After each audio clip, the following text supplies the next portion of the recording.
নমস্কার বন্ধুরা, ট্রেন্ডিং বাংলায় আপনাদের সবাইকে স্বাগত। প্রথমেই আপনাদেরকে জানিয়ে রাখি, চিকেন নেক্স নিয়ে বাংলাদেশ যে এত গর্ব করছে, এত বুলি আওড়াচ্ছে, ভারত চাইলে সেটা রাতারাতি তৈরি করতে পারে বিকল্প ব্যবস্থা। সেই জন্য এত গর্ব করার দরকার নেই। ধরুন, আমি যদি আপনাকে বলি চিকেন নেক আর ছোট থাকবে না, বরং সেটা আরো চওড়া হয়ে যাবে।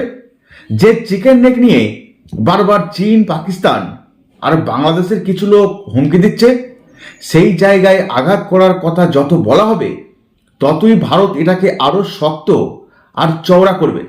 কিন্তু তার আগে আসল প্রশ্নটা আমাদেরকে বুঝে নিতে হবে, এই চিকেন নেক আসলে কি।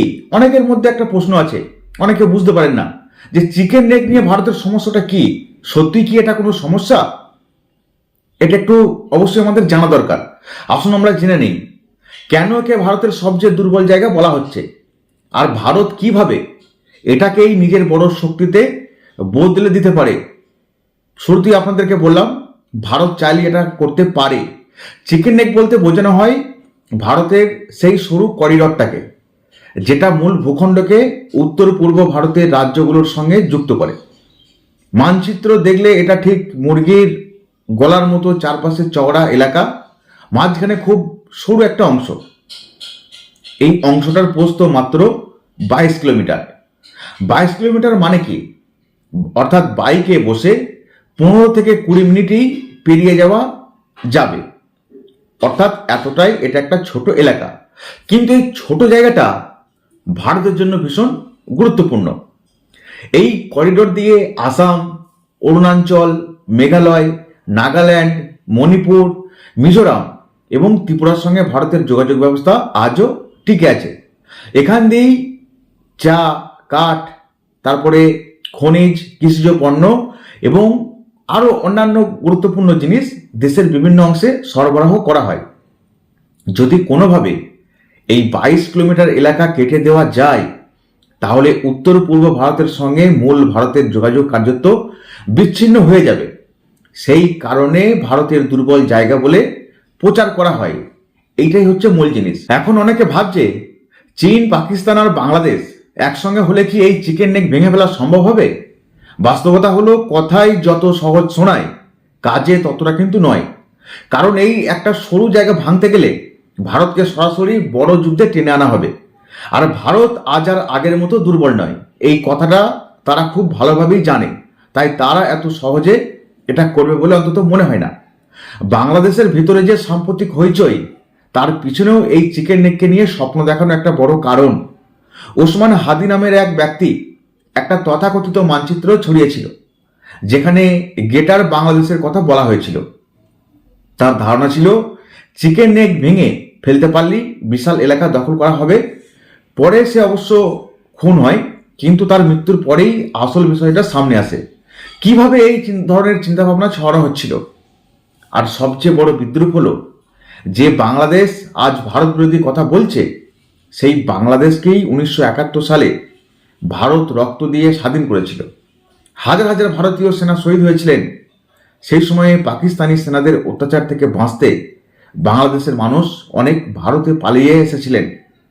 ইন্দিরা গান্ধীর নেতৃত্বে ভারত যুদ্ধ না করলে আজকের বাংলাদেশ আদৌ তৈরি হতো কিনা, সেটা একটা বড় প্রশ্ন। অথচ এত বছর পরে সেই ভারতের সঙ্গে উল্টে তারা শত্রুতা করবে, এটা অবশ্য কেউ ভাবেনি। কিন্তু ইতিহাস না জেনে, অভিজ্ঞতা না নিয়ে আজ কিছু মানুষ পাকিস্তান আর চীনের সঙ্গে হাত মিলিয়ে বড় বড় কথা বলছে। এমনকি বাংলাদেশে চীন আর পাকিস্তানকে নিয়ে সামরিক ঘাঁটি বানানোর কথাও উঠেছে, যাতে চিকেন নেকের উপর কড়া নজরে রাখা যায়। উদ্দেশ্য একটাই, ভারতের এই সরু করিডরকে চাপে রাখা। তারা কি সফল হবে? তারা কি পারবে? ভারত কি এত সহজে ছেড়ে দেবে? কিন্তু বাস্তবতা হলো, তিনটে দেশ মিলে নজর রাখলেও আজ পর্যন্ত এই 22 কিলোমিটার এলাকায় কিছু করতে পারেনি। কারণ ভারত এখন শুধু সৈন্য সংখ্যাই নয়, প্রযুক্তিতেও অনেক এগিয়ে। ড্রোন, এআই, আধুনিক নজরদারি সব এখন ভারতের হাতে রয়েছে, যেটা আগে ছিল না। কিন্তু বর্তমান ভারত অনেক শক্তিশালী। 2016 সালে মেঘালয় সরকার কেন্দ্রকে বলেছিল, বাংলাদেশ হয়ে একটা করিডর তৈরি করা হলে উত্তর পূর্ব ভারতের যোগাযোগ অনেক সহজ হয়ে যাবে। দূরত্ব কমবে, খরচ কমবে, ঝামেলাও কমবে। সে সময় শেখ হাসিনার সরকার থাকলেও চীনের ঋণের চাপে বিষয়টা আর বাস্তবে আনা সম্ভব হয়নি। পরে সরকার বদলে গেছে, তাই পরিস্থিতি বর্তমানে কঠিন হয়ে গেছে। এটাই হচ্ছে মূল ফ্যাক্ট। তবু কিন্তু যে ভারত বসে আছে তা নয়, ভারত কিন্তু বসে নেই। কূটনীতি, অর্থনীতি আর শক্তি সব দিক থেকেই ভারতের হাতে এখন অনেক অপশন আছে। বিদ্যুৎ, বাণিজ্য, রপ্তানি, বহু ক্ষেত্রে বাংলাদেশ ভারতের উপর নির্ভরশীল। ভারত চাইলে একদিনই বড় চাপ তৈরি করতে পারে। এখন করেনি, কিন্তু করতে কতক্ষণ? যে কোনো সময় বাংলাদেশের বিরুদ্ধে চাপ প্রয়োগ করতেই পারে। সোজা কথা, চিকেন নেক নিয়ে যতই হুমকি দেওয়া হোক, বাস্তবে সেটা ভাঙা খুব সহজ নয়।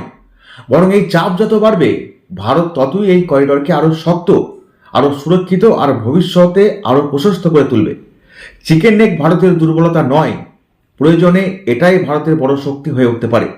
সব কথা ঘুরে এসে এক জায়গাতেই দাঁড়ায়। চিকেন নেক নিয়ে যত ভয় দেখানো হচ্ছে, যত হুমকি দেওয়া হচ্ছে, তার বেশিরভাগই বাস্তবের চেয়ে কল্পনায় বেশি আমরা ভাবছি। এই করিডর ভারতের মানচিত্রে যেমন সরু দেখাচ্ছে, বাস্তব শক্তির বিচারে ততটা দুর্বল নয় ভারত।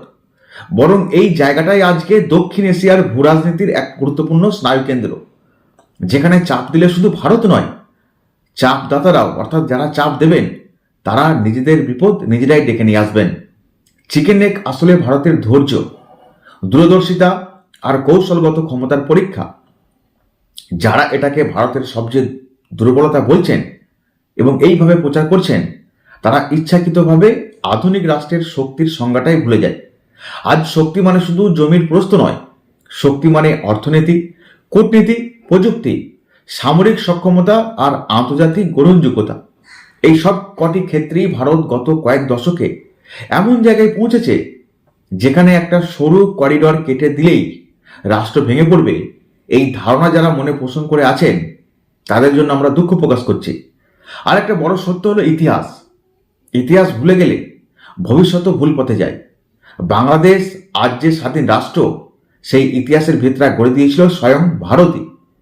1971 সালের যুদ্ধ শুধু দুই দেশের ছিল না, ছিল মানবতার পক্ষে একটা অবস্থান। সেই ত্যাগকে অস্বীকার করে আজ যারা ভারত বিরোধী স্লোগান তোলে, তারা আসলে নিজেদের শিকড়টাকেই অস্বীকার করছে। এই ধরনের রাজনীতি ক্ষণস্থায়ী লাভ দিলেও দীর্ঘমেয়াদে কিন্তু বাংলাদেশেরই ক্ষতি হবে, সেটা আমরা স্পষ্ট দেখতে পাচ্ছি। তাদের পিছনে যারাই থাকুক, চীন এবং পাকিস্তানের ভূমিকা এখানে স্পষ্ট দেখা যাচ্ছে। চীনের লক্ষ্য প্রভাব বাড়ানো, আর পাকিস্তানের লক্ষ্য হচ্ছে ভারতের বিরোধিতা করা। এই দুই লক্ষ্য এক জায়গায় মিলছে বলেই চিকেন নেক নিয়ে এত কথা উঠছে। কিন্তু বাস্তবে এই দুই দেশেরই নিজেদের ভেতরে অনেক সমস্যা আছে। সমস্যা এত গভীর যে তারা দীর্ঘমেয়াদের সংঘাতে যাওয়ার অবস্থায় নেই।